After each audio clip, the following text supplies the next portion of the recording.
कल हम लोगों ने बात की थी इंट्रोडक्शन नेचुरल लॉ का।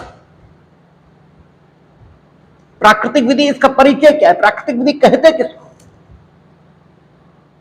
और इसमें हमने आपसे कहा था कि प्राकृतिक विधि वो विधि नहीं है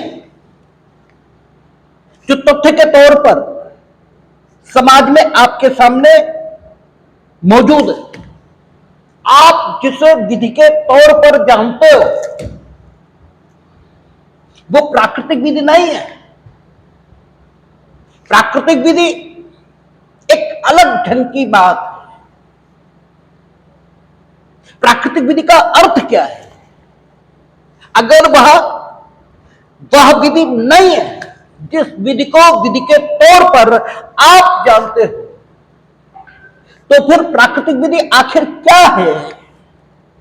यह प्रश्न खड़ा होता है। क्योंकि यह तय, कल भी हमने पूरी चर्चा की और आज भी शुरुआत यहीं से करेंगे, क्योंकि समस्या यहीं पर है। आप इसे समझने में नाकाम रहते हैं कि जो विधि मौजूद है विधि के तौर पर, क्या वो प्राकृतिक विधि है? और आपकी कुछ धारणाएं इसी ढंग की होती हैं और वे धारणाएं अध्ययन से सत्य सिद्ध नहीं होती। जब आप प्राकृतिक विधि को पढ़ना शुरू करते हैं किताबों में, तो आपकी जो धारणा है उसकी सत्यता ये सिद्ध ही नहीं होती है और फिर यहीं से कंफ्यूजन ये शुरू हो जाता है। इसलिए you must be clear in your conception. आपको अपनी अवधारणा को, अपनी धारणा को एकदम क्रिस्टल क्लियर रखना चाहिए कि प्राकृतिक विधि अलग है और राज्य की विधि यह अलग है। प्राकृतिक विधि को बहुत नामों से पुकारा जाएगा। जब हम लोग अध्ययन शुरू करेंगे प्राकृतिक विधि का, तो इसके कई नाम ये सामने आएंगे, क्योंकि प्राकृतिक विधि, इसका अध्ययन प्राचीन काल में होगा, प्राकृतिक विधि का अध्ययन मध्यकाल में होगा और प्राकृतिक विधि का अध्ययन आधुनिक काल में किया जाएगा। और प्राचीन काल और मध्यकाल, इसमें जब प्राकृतिक विधि का अध्ययन किया जाएगा तो किसी एक विचारक के द्वारा नहीं किया जाएगा। अनेक विचारक हमारे सामने आएंगे। उनमें हाफलाक रूसो भी होंगे, उनमें ग्रोशियस भी होगा, उनमें प्यूफेंडार्फ भी होंगे। ठीक है, उसमें अनेकों विचारक, उसमें थॉमस एक्विनास भी होंगे, उसमें सिसरो भी होगा, उसमें जेनो भी होंगे, अनेक विचारक, उसमें सुकरात, प्लेटो, अरस्तु भी होंगे, उसमें हेराक्लिटस ये भी होंगे, उसमें सोफिस्टस ये भी होंगे। अनेक विचारक हमारे सामने होंगे और वे अनेक विचारक प्राकृतिक विधि का नामकरण अपने अपने ढंगों से करेंगे। कभी इसे वो शाश्वत विधि कहेंगे, कोई इसे प्राकृतिक विधि कहेगा, कोई इसे नैतिकता की विधि कहेगा, कोई इसे मानवता की विधि कहेगा। इसे अनेक नामों से, ठीक है, पुकारा जाएगा। कोई इसे विवेकशील विधि कहेगा और वे विचारक इस विधि का भिन्न भिन्न प्रयोग ये भी करेंगे। कोई, आप कपड़ा पहनने को उपयोग करते हो, कोई कपड़ा फर्श पोंछने में उपयोग करता है, तो भिन्न भिन्न उपयोग एक चीज के हो सकते हैं। तो ये विचारक अपने अध्ययन के क्रम में प्राकृतिक विधि को कभी आदर्श के तौर पर इस्तेमाल करेंगे। आदर्श के तौर पर इस्तेमाल करेंगे, कहने का अभिप्राय यह है, कोई विचारक आएंगे जो कहेंगे कि प्राकृतिक विधि ये आदर्श है, एक आइडियल है। ये क्या है इस पर बात नहीं कर रहे अभी हम ये आपको meaning of the natural law ये नहीं बताया। हम सिर्फ उपयोग बता रहे हैं। कोई विचारक आएगा, वो कहेगा ये आदर्श है, और आदर्श है तो इसके आधार पर, इसे आधार के तौर पर स्वीकार करके हम जो विधि तथ्य के रूप में आपके द्वारा विधि के तौर पर जानी गई है, अर्थात राज्य की विधि, जिसे सकारात्मक विधि, इनेक्टेड लॉ, अधिनियमित विधि, और रोमन में लेक्स ये कहा जाएगा, वो ठीक है या ठीक नहीं है, अर्थात वो वाकई कानून है या कानून नहीं है। कुछ लोग नेचुरल लॉ का उपयोग इस ढंग से करेंगे, कुछ विचारक आएंगे, वो नेचुरल लॉ का उपयोग प्राकृतिक विधि की अंतर वस्तु, ठीक है, इसे ढूंढने के लिए करेंगे। प्राकृतिक विधि की अंतर वस्तु, जैसे राज्य की विधि की अंतर वस्तु क्या है कि कोई चोरी नहीं करेगा, चोरी न करना, यह भारतीय दंड संहिता इसकी अंतर वस्तु है, ठीक है ना। चोरी का निषेध यह है अंतर वस्तु, लेकिन ये चोरी का निषेध किया जाना चाहिए, ये ढूंढा कहां से गया, ये प्राकृतिक विधि से ढूंढा गया, और क्यों ढूंढा गया, कैसे ढूंढा गया, देखेंगे।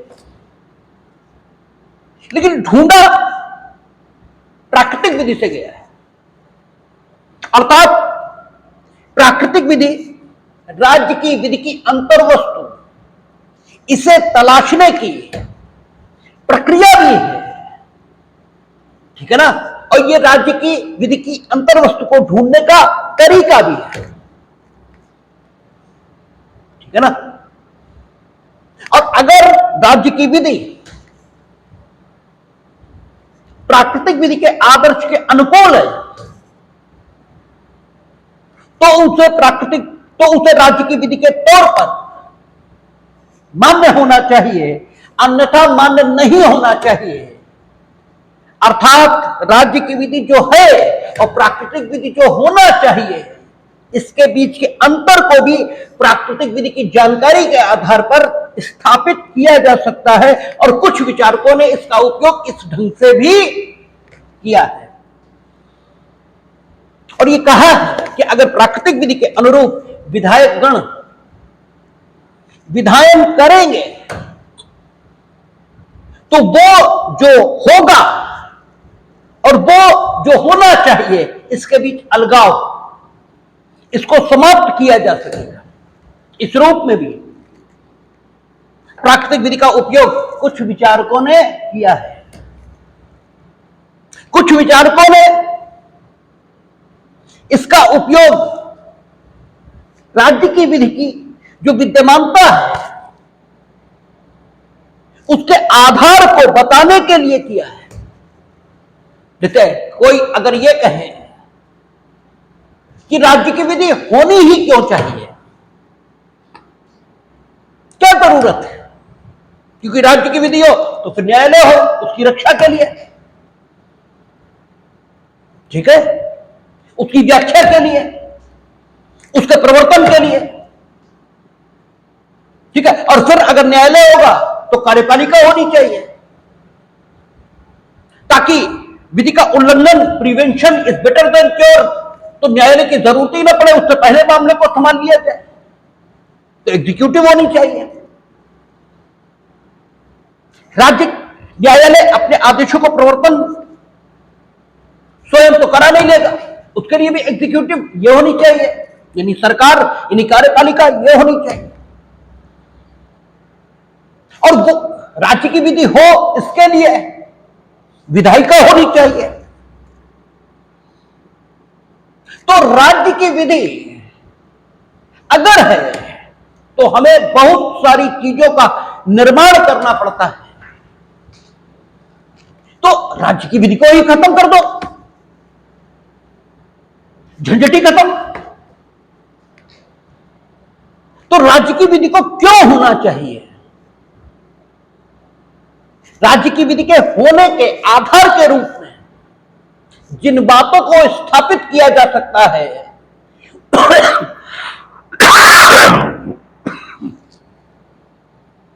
उन बातों की जानकारी यह भी प्राकृतिक विधि की व्याख्या से निकलकर सामने आती है। इसलिए कुछ विचारकों ने राज्य की विधि की विद्यमानता के जो आधार हैं उनकी व्याख्या के लिए भी प्राकृतिक विधि का उपयोग ये किया है। तो प्राकृतिक विधि 3 कालों में अध्ययन की गई है और तीनों कालों में इसका अध्ययन अनेक विचारकों ने किया है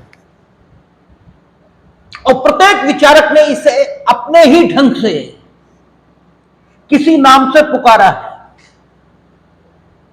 इसलिए तीनों कालों में आपको इसके अनेक नाम दिखाई देंगे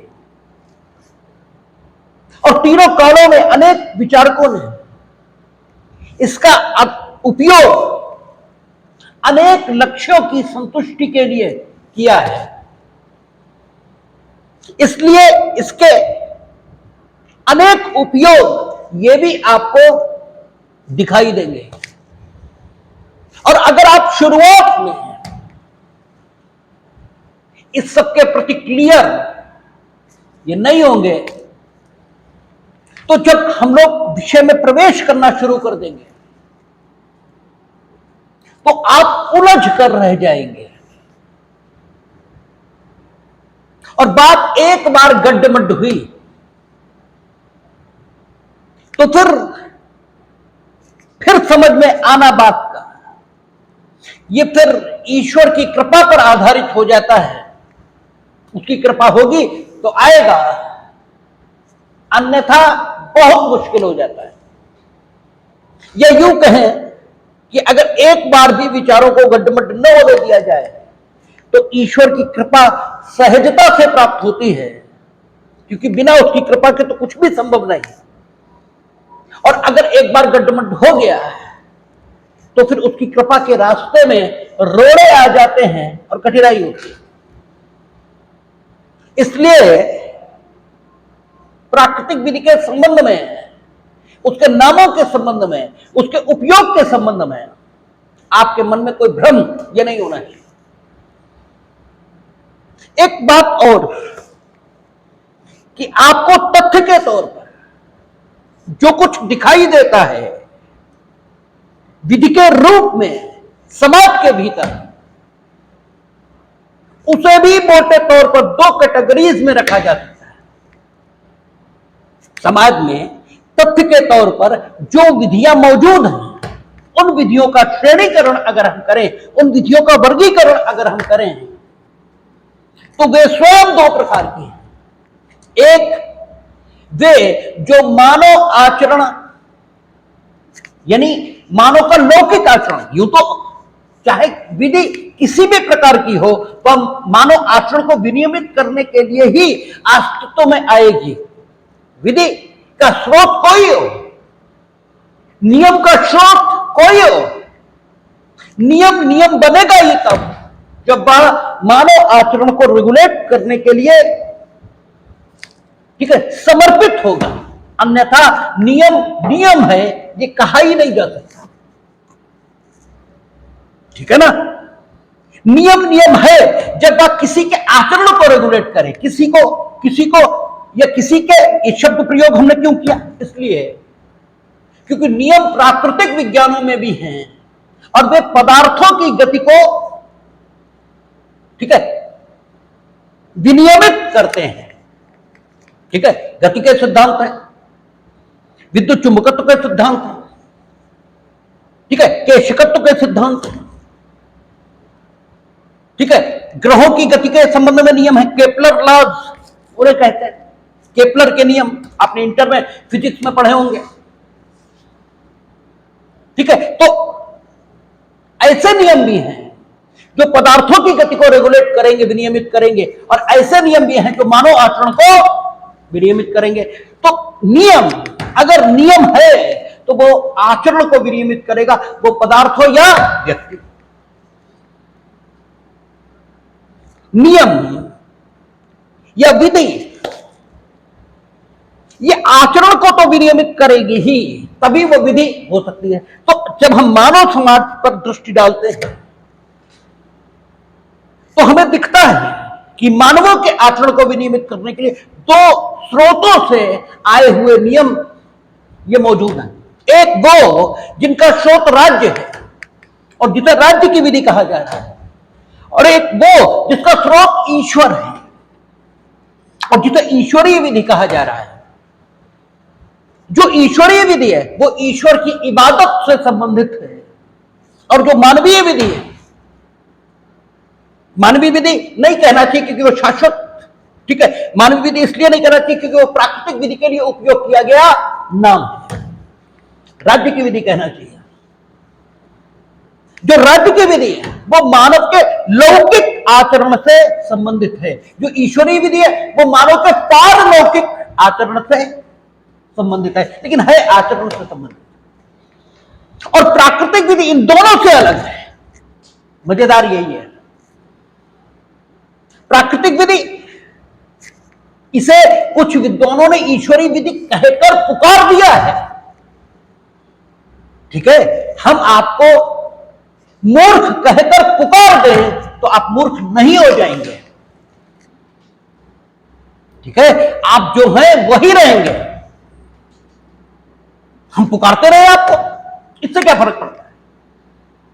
हां, एक भ्रम ये जरूर पैदा हो सकता है। अगर हम आपको मूर्ख कहें और आपकी ओर से प्रतिवाद न हो तो एक भ्रम ये निर्मित हो सकता है कि हो सकता है आप मूर्ख हो,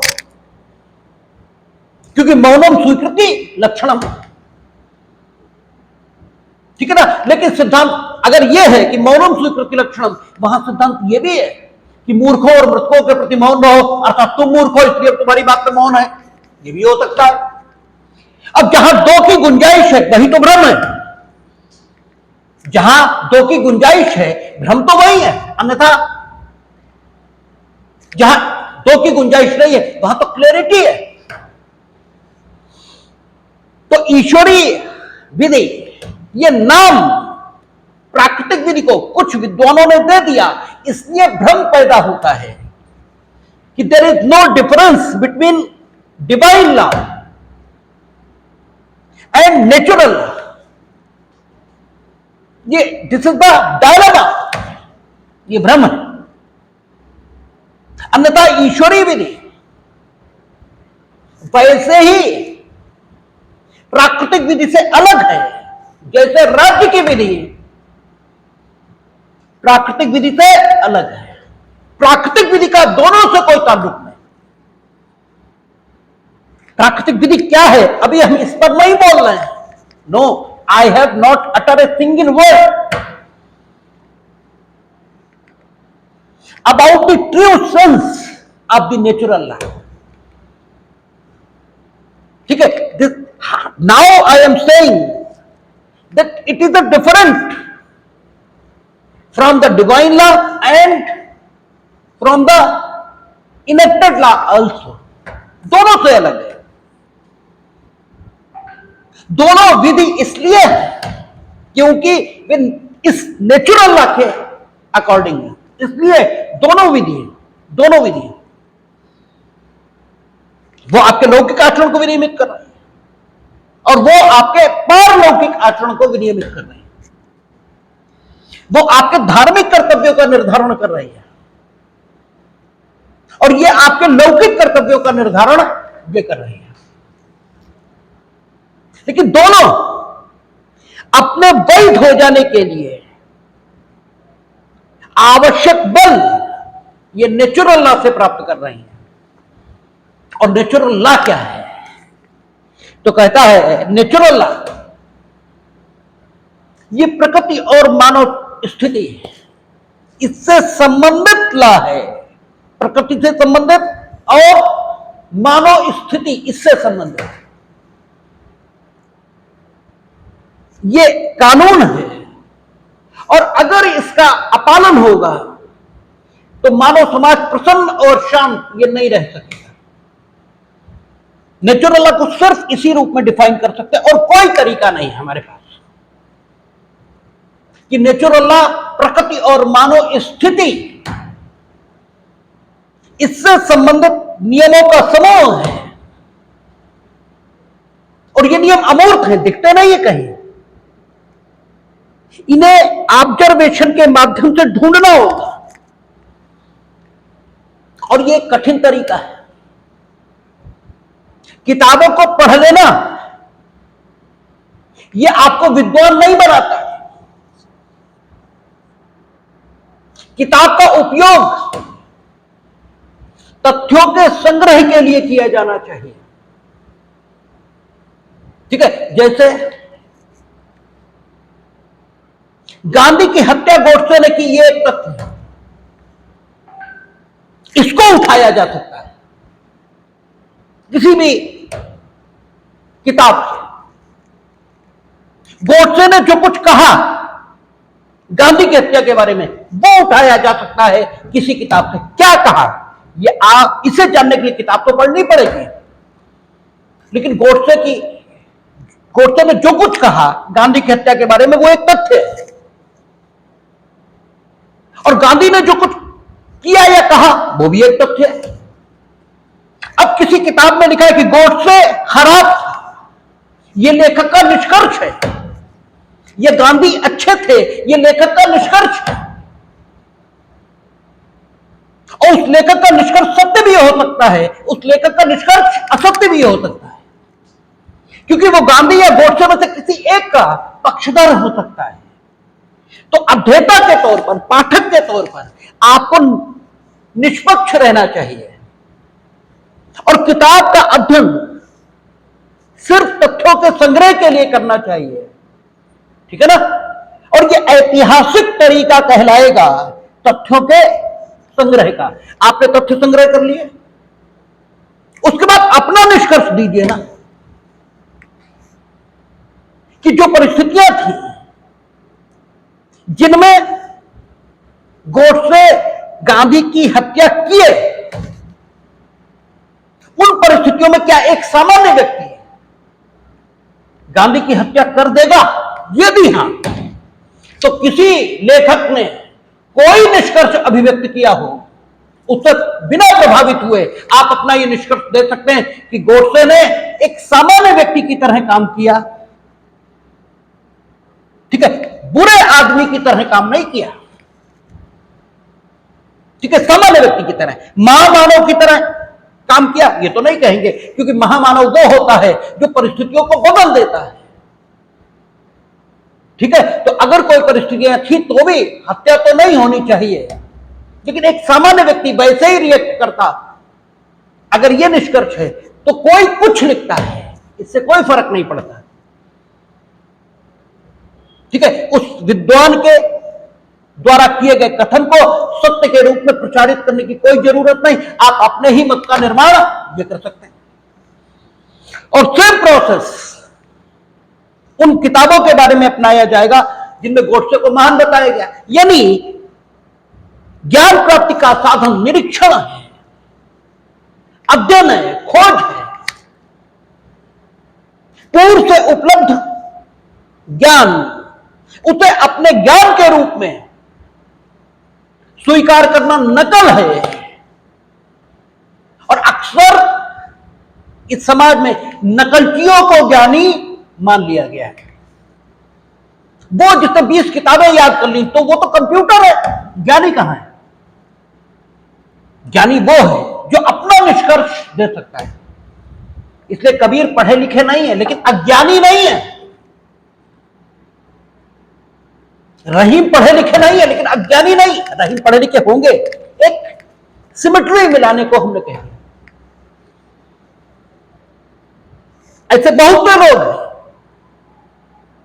जो पढ़े लिखे नहीं है या विरोधी की तुलना में कम पढ़े लिखे हैं, फिर भी ज्ञानी है, और विरोधी तो ज्यादा ज्ञानी है। क्योंकि विरोधी जिसे आप ज्ञानी कह रहे हो वो तो नकलची है, वो तो उस कंप्यूटर की तरह है जिसमें संग्रह है, और ये जिसे आप अज्ञानी कह रहे हो इसके पास जो कुछ है अपना है। यह है ज्ञान प्राप्ति का तरीका। तो नेचुरल लॉ उन अमूर्त नियमों का संग्रह है, उन अमूर्त नियमों को अनुभव कर सकते हैं आप। दिखाया नहीं जा सकता, तथ्य के तौर पर ज्ञानेंद्रियों से उनका अनुभव संभव नहीं है।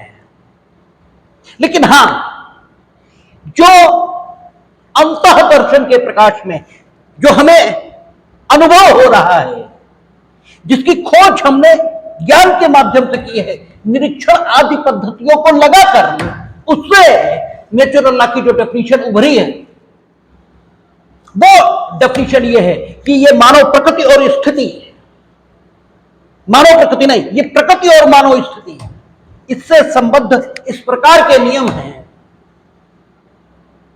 ठीक है, जिनके पालन के अभाव में प्रकृति में, वो जिनके पालन के अभाव में मानव की प्रसन्नता और मानव समाज में शांति ये स्थापित नहीं हो सकती। प्रकृति, मानव स्थिति, इससे संबंधित नियम, प्रकृति क्या है। अब सवाल उठता है प्रकृति क्या है।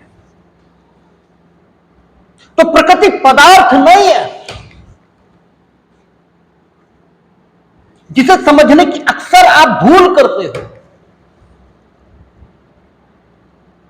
आप कहते हो प्रकृति का संरक्षण करना है, आप तो पूछे हम किसका कर रहे हो, तो आप दिखा देते हो पेड़ का संरक्षण कर रहे हैं, हम जल का संरक्षण कर रहे हैं, हम जंगल का संरक्षण कर रहे हैं, हम जमीन का संरक्षण कर रहे हैं। आप ये बताते हो।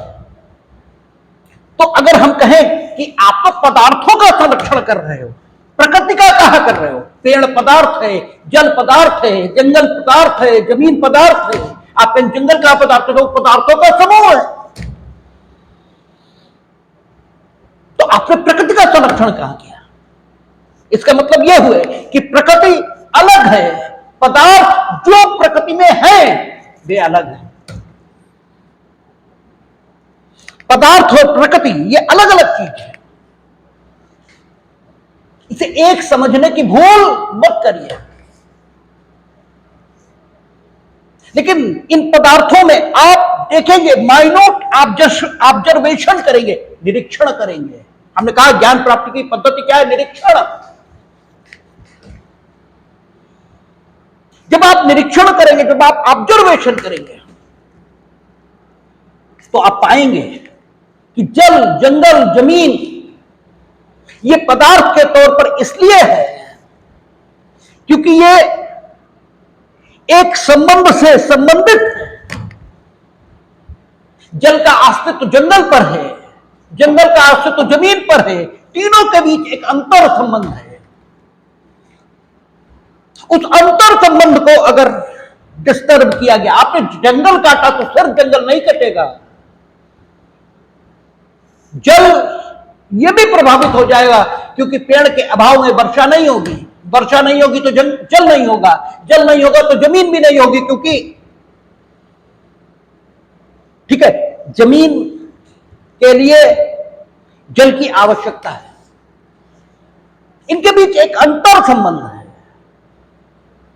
और जब आप प्रकृति का संरक्षण कर रहे हैं, हम ये कहते हैं, तो आपको मालूम भले ही ना हो, क्योंकि आप ऐसा बहुत कुछ कहते हैं जो आपको मालूम ही नहीं है कुछ भी। आप सिर्फ विद्वता के प्रदर्शन के लिए कुछ लोगों से सुनकर कुछ कहना शुरू कर देते हैं, लेकिन जो कुछ आप कह रहे हैं उसके विषय में आपका अनुभव ये शून्य होता है, जीरो। और आप जो कुछ कहते हैं उसमें अधिकांश की स्थिति यही है कि उस विषय में आपका अनुभव कोई नहीं है, आप सिर्फ कह रहे हैं। और इसी को गाल बजाना कहा जाता है। इसीलिए व्यंग के साथ साहित्यकार क्या लिखता है कि पंडित सोई जो गाल बजावा।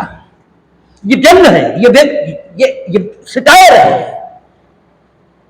क्योंकि पंडित तो वो है जो कुछ कह रहा है उसके पीछे उसका अनुभव है, तब वो कह रहा है।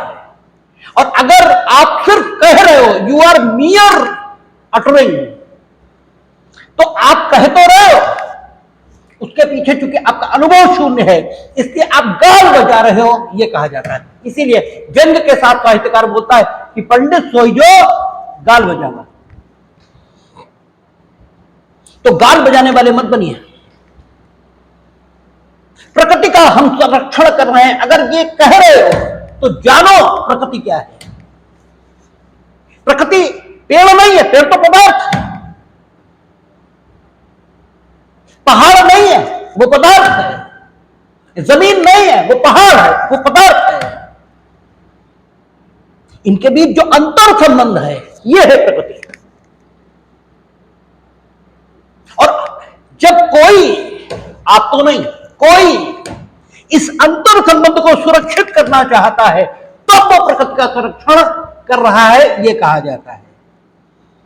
जब वो उस अंतर संबंध को सुरक्षित करना चाहता है, जो अंतर संबंध इन पेड़, इन जल जंगल जमीन को एक व्यवस्था में व्यवस्थित कर देते हैं, जब कोई उस संबंध को सुरक्षित और संरक्षित करता है, तो यह माना जाता है कि वो प्रकृति का संरक्षण कर रहा है। यह है प्रकृति का संरक्षण। और इसीलिए उस अंतर संबंध को बचाने की कोशिश होती है। पेड़ कटेगा तो वो अंतर संबंध डिस्टर्ब होगा, पहाड़, उस पर अनुचित दबाव डाला जाएगा तो वो अंतर संबंध आपका डिस्टर्ब हो जाएगा। तो वो अंतर संबंध सुरक्षित रहना चाहिए। ये जो निर्देश प्राप्त हो रहा है अवलोकन के माध्यम से, ये निर्देश ही प्राकृतिक विधि है। ये निर्देश प्राकृतिक विधि है जो अवलोकन के माध्यम से प्रकृति अर्थात पदार्थों के संबंध में प्राप्त हुआ है। यह निर्देश प्राकृतिक विधि है। अब इस निर्देश के अनुरूप ईश्वरीय विधि भी हो सकती है, और इस निर्देश के अनुरूप राज्य की विधि भी हो सकती है। इस निर्देश के अनुरूप जब ईश्वरीय विधि होगी तो वो कहेगी कि पीपल पूजनीय है, उस पर दीपक जलाइए, और जिस पर दीपक जलाएंगे उसे काटेंगे तो नहीं। जिसे मां कहेंगे उसे गंदा तो नहीं करेंगे। हालांकि हम इतने कपूत हैं कि हम जिसे मां कहते हैं उसे भी गंदा करते हैं, ठीक है, लेकिन ये किया तो जा सकता है कि मां कहलाएगी तो गंदी तो नहीं होगी, तो सुरक्षित रहेगी। तो ईश्वरीय विधि यह भी प्राकृतिक विधि से आ रही है। लेकिन जब ईश्वरीय विधि से काम नहीं चला तो राज्य की विधि जो पर्यावरण संरक्षण से संबंधित है वो भी प्राकृतिक विधि से आई है, ठीक है, वो भी प्राकृतिक विधि से आई, ये भी प्राकृतिक विधि से आई। लेकिन तथ्य के तौर पर जो प्राकृतिक विधि और ईश्वरीय विधि हमें प्राप्त हुई वो प्राकृतिक विधि उन दोनों से भिन्न है। और प्राकृतिक विधि क्या है? ये वो विधि है जो प्रकृति और मानव स्थिति इससे इस प्रकार संबंधित है, इस प्रकार संबंधित है कि इसके अनुपालन के अभाव में मानव प्रसन्न और, ठीक है, अपनी आवश्यकताओं की प्रसन्नता पूर्वक आपूर्ति यह नहीं कर पाएगा। ये वो निर्देश है। प्राकृतिक विधि तथ्य के तौर पर मौजूद विधि नहीं है। प्राकृतिक विधि उन अमूर्त नियमों का संग्रह है, ठीक है, जो कुछ निषेध जारी करते हैं, ठीक है, या कुछ बाध्यताएं अधिरोपित करते हैं, और उन निषेध और बाध्यताओं को अधिरोपित करने के लिए राज्य की विधि और ईश्वरीय विधियां ये अस्तित्व में आती हैं, ठीक है। प्राकृतिक विधि स्वयं में सिर्फ निर्देश और बाध्यताएं हैं, ठीक है, जो मानव स्थिति और प्रकृति से इस प्रकार संबंधित है कि इन निर्देशों द्वारा निर्देशित कार्य और इन बाध्यताओं द्वारा निर्देशित काम और इन निषेधों द्वारा निषेधित काम क्रमशः किए जाने और न किए जाने की दशा में मानव समाज में शांति ये कायम नहीं हो सकती, ठीक है। प्राकृतिक विधि सिर्फ कुछ बाध्यताएं अधिरोपित करती है, कुछ निषेध लगाती है, बस, और कुछ नहीं, ठीक है। और ये बाध्यताएं और निषेध ऐसे हैं जो प्रकृति और मानव स्थिति और प्रकृति की व्याख्या हमने क्या की, संबंध जो विभिन्न पदार्थों को परस्पर व्यवस्थित किए हुए, ठीक है। तो कुछ निषेध और बाध्यताएं, क्योंकि इनके अभाव में मानव समाज में शांति स्थापित ही नहीं हो सकती, न शांति न प्रसन्नता। इसलिए इन निषेधों का, इन बाध्यताओं द्वारा अधिरोपित कामों का किया जाना ये जरूरी है। इसको किसी भी दशा में ओवरलुक नहीं किया जा सकता। क्यों? मानव की प्रसन्नता और मानव समुदाय में शांति यही लक्ष्य है। इसलिए प्राकृतिक विधि द्वारा जो निर्देश और बाध्यताएं जारी की गई वे प्रकृति में कैसी हो गई? अपरिवर्तनीय। वो प्रकृति में कैसी हो गई? अपरिवर्तनीय। ठीक है, अपरिवर्तनीय है। क्यों? क्योंकि उन निषेधों का पालन, उन बाध्यताओं का पालन होना ही चाहिए, अन्यथा मानव समाज में शांति और प्रसन्नता कभी कायम हो ही नहीं सकती। और वही लक्ष्य है। इसलिए प्राकृतिक विधि प्रकृति से कैसी हो गई? अपरिवर्तनीय। ठीक है ना? और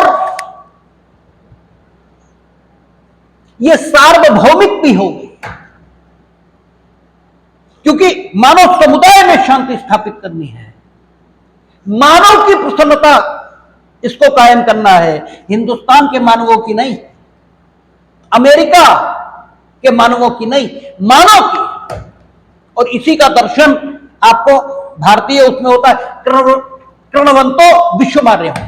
पूरे संसार को आर्य बनाएंगे, पूरे संसार को आर्य बनाएंगे, यानी अपने समान पूजा पद्धति से पूजा करने वाला नहीं। आर्य का अर्थ है श्रेष्ठ, पूरे संसार को श्रेष्ठ ये बनाएंगे।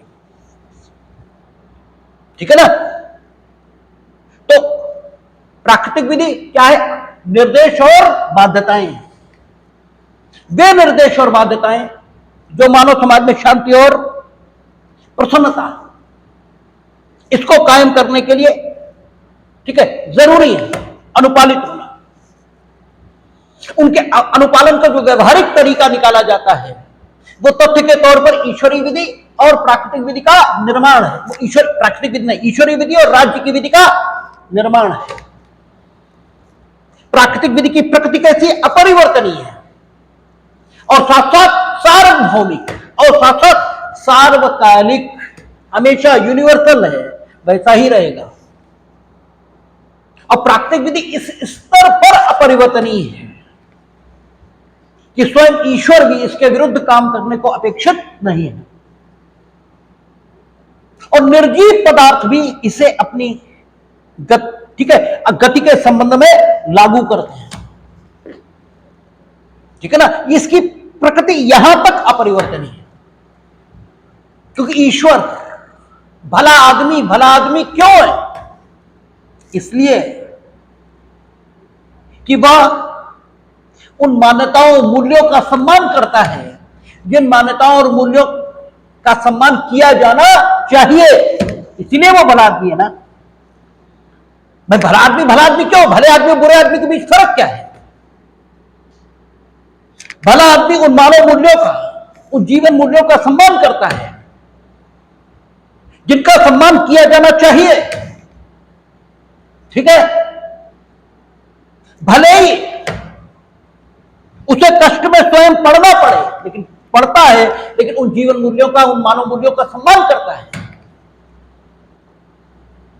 ठीक है? वो उन मानव मूल्यों, जीवन मूल्यों का कभी उल्लंघन नहीं करता। उसका पर्सनली भला हो या बुरा इससे मतलब नहीं है। ठीक है? हम पढ़ेंगे तो पास भी हो जाएंगे और विद्वान भी हो जाएंगे, नंबर भी अच्छे आ जाएंगे और सब कुछ ठीक रहेगा।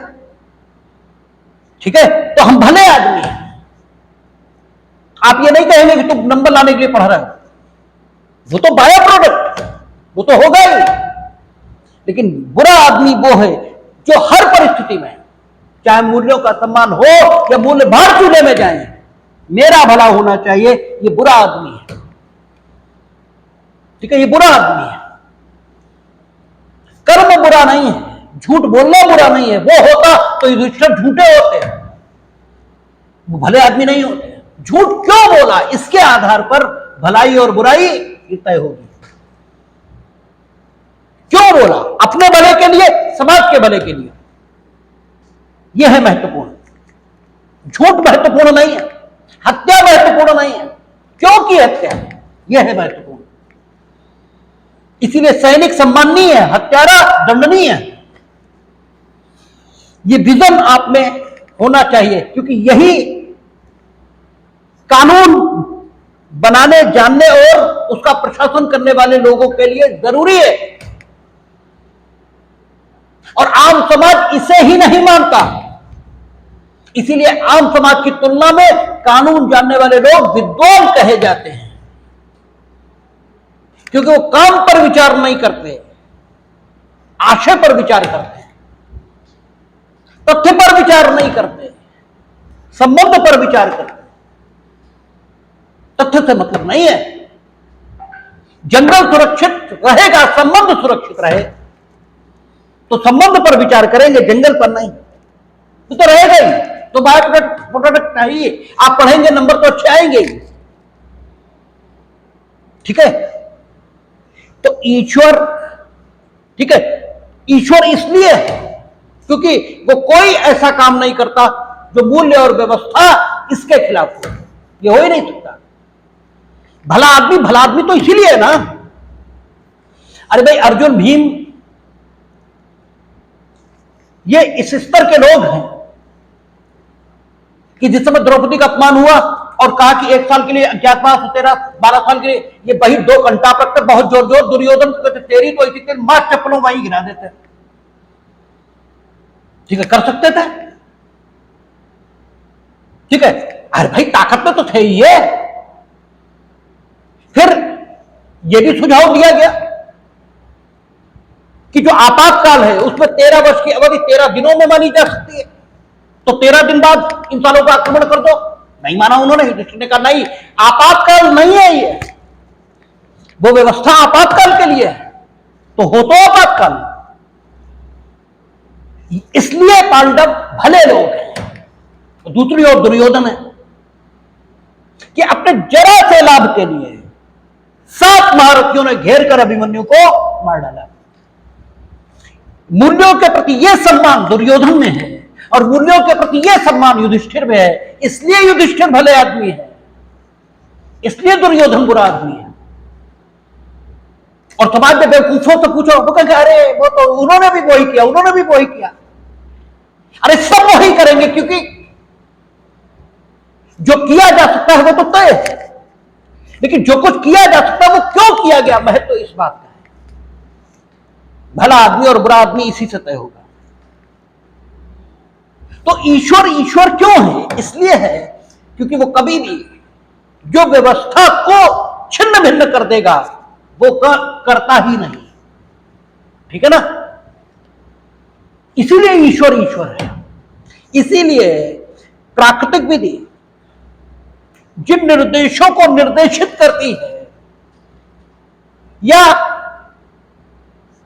जिन बाध्यताओं को अधिरोपित करती है, उन बाध्यताओं के विरोध में, उन निर्देशों के विरोध में काम करने को स्वयं ईश्वर अपेक्षित नहीं है। स्वयं ईश्वर उनकी उपेक्षा ये नहीं कर सकता। यद्यपि ईश्वर सब कुछ कर सकता है, लेकिन वो ये नहीं कर सकता क्योंकि फिर वो ईश्वर ही नहीं बचेगा। प्राकृतिक विधि इस स्तर पर अपरिवर्तनीय है। ये प्राकृतिक विधि की अपरिवर्तनीय प्रकृति को स्पष्ट कर रही है बात। अर्थ क्या हुआ प्राकृतिक विधि का? अर्थ यह है कि प्राकृतिक विधि ऐसे निषेधों का अधिरोपण यह करती है या ऐसी बाध्यताओं का अधिरोपण करती है जिनके अनुपालन के अभाव में मानव समाज में प्रसन्नता और शांति कायम नहीं हो सकती।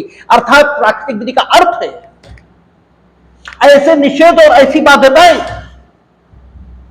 जिनके द्वारा आदेशित कामों को किए जाने अथवा न किए जाने की दशा में मानव समाज में स्थायी शांति और प्रसन्नता कायम हो ही नहीं सकती। ऐसे निर्देश और ऐसी बाध्यताएं ही प्राकृतिक विधि से, ठीक है, अपेक्षित है या प्राकृतिक विधि से मतलब इन्हीं निर्देशों और बाध्यताओं के संबंध में है। ठीक है ना? ये प्राकृतिक विधि का अर्थ। इसकी प्रकृति कैसी है? इसकी प्रकृति इतनी अपरिवर्तनीय है कि मानव प्राणी नहीं, निर्जीव पदार्थ भी इसे अपनी गति में लागू करते हैं, और स्वयं ईश्वर जो सब कुछ कर सकता है वो भी इसके विरुद्ध काम करने को अपेक्षित नहीं है। इसीलिए सिसरो कहता है कि प्राकृतिक विधि क्या है। अच्छा, ये प्राकृतिक विधि ऐसे निषेध और बाध्यताएं हैं, ठीक है ना, ये आए कहां से? ऑब्जर्वेशन से आए ना। ये ऑब्जर्वेशन किसने किया? आत्मा ने, या आपके अंदर मौजूद विवेक के तत्व ने, उसी ने तो किया ऑब्जर्वेशन। ये निरीक्षण किसने किया? आपने तो नहीं किया, इस शरीर ने तो नहीं किया, आत्मा ने किया ना, आपके अंदर मौजूद विवेक ने किया ना। इसलिए सिसरो कहता है कि प्राकृतिक विधि क्या है? ठीक है, आत्मा या युक्ति का आदेश, यह है प्राकृतिक विधि। प्रकृति या आत्मा या उचित या युक्ति, इसका आदेश है प्राकृतिक विधि। इसीलिए सिसरो ये डेफिनेशन दे रहा है। थॉमस एक्विनास अलग बात कहेगा, वो कहेगा ईश्वरीय विधि है, इसमें मानव प्राणी की सहभागीदारी है। प्राकृतिक विधि को ही थॉमस एक्विनास शाश्वत विधि कहेगा। जब हम लोग पढ़ेंगे थॉमस एक्विनास को तो शाश्वत विधि कहेगा। उसकी शाश्वत विधि अलग है, उसकी ईश्वरीय विधि अलग है, उसकी प्राकृतिक विधि अलग है, ठीक है ना, उसकी अलग ढंग की स्थिति है। तो जब थॉमस एक्विनास आएंगे तो देख लेंगे। फिलहाल आप ये समझ लीजिए, थॉमस एक्विनास ये कहता है कि जो शाश्वत विधि है उसमें मनुष्य की विवेक, मनुष्य का विवेक जब लगता है, शाश्वत विधि से प्राकृतिक विधि बाहर आती है। तो थॉमस एक्विनास उस तरह से अध्ययन करने वाला विचारक है जो राज्य की विधि की अंतर वस्तु ढूंढने का तरीका प्राकृतिक विधि को मानते हैं। इसलिए वो कहता है कि मानव विवेक की जो सहभागीदारी है, ठीक है, प्राकृतिक विधि में, वो सॉरी शाश्वत विधि में, उससे नेचुरल लॉ निकल कर आता है। कैसे निकल कर आता, क्या निकल कर आता, आगे देख लेंगे। आप फिलहाल यहां पर सिर्फ इतना ही समझेंगे, क्योंकि हम यहां मीनिंग ऑफ नेचुरल लॉ इसे स्पष्ट कर रहे हैं कि ये आदेश हैं, ये बाध्यताएं हैं, और ये ऐसे आदेश और बाध्यताएं हैं जिन्हें मानव प्राणी नई निर्जीव पदार्थ अपनी गति में लागू करते हैं। क्यों? इसके इस पालन के अभाव में मानव समाज या निर्जीव पदार्थों के समाज में प्रसन्नता और शांति कायम नहीं हो सकती। और स्वयं ये इतने अपरिवर्तनीय हैं कि स्वयं ईश्वर इनके विरुद्ध काम करने को अपेक्षित नहीं, क्योंकि वो ईश्वर तभी तक है जब तक वो व्यवस्था का पोषक है। जिस दिन वो व्यवस्था का को बिगाड़ने वाला बन जाएगा उस दिन वो ईश्वर नहीं रहेगा, ठीक है ना। उस दिन कैसे ईश्वर रहेगा? उस दिन तो ईश्वर की मान्यता ही उसकी चली जाएगी। और चूंकि संपूर्ण मानव समुदाय और संपूर्ण मानव समाज में ये शांति कायम करने का लक्ष्य लेकर ये निर्देश और बाध्यताएं, जिन्हें प्राकृतिक विधि कहा गया है, अस्तित्व में आए हैं। इसलिए प्राकृतिक विधि की जो प्रकृति है वो सार्वभौमिक है, अपरिवर्तनीय।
ऐसे कौन से काम हैं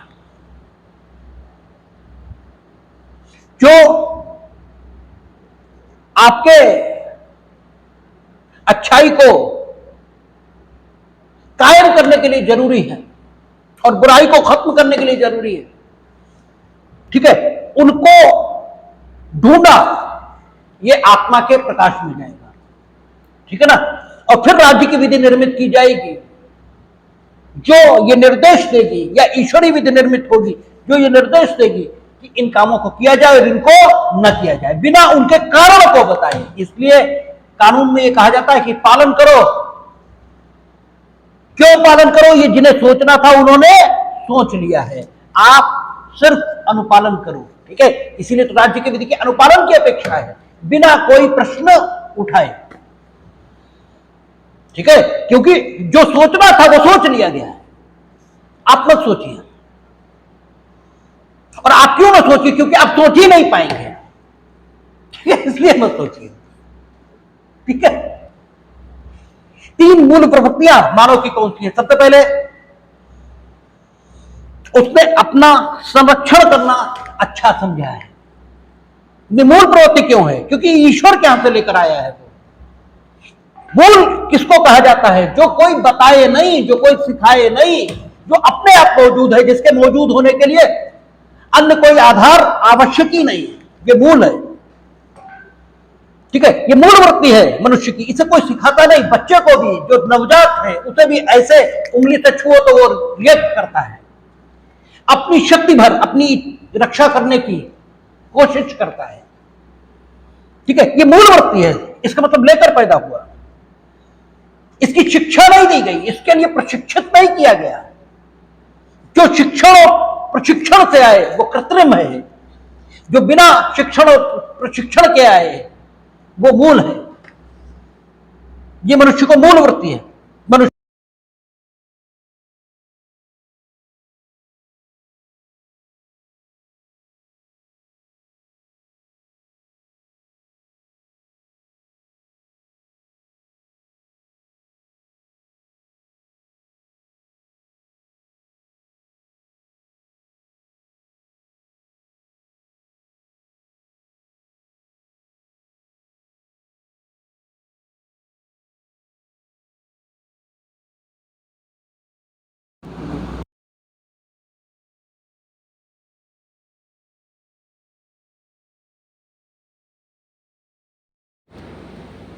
इसलिए प्राकृतिक विधियों में अब वो अजीब ही हो जाएगा।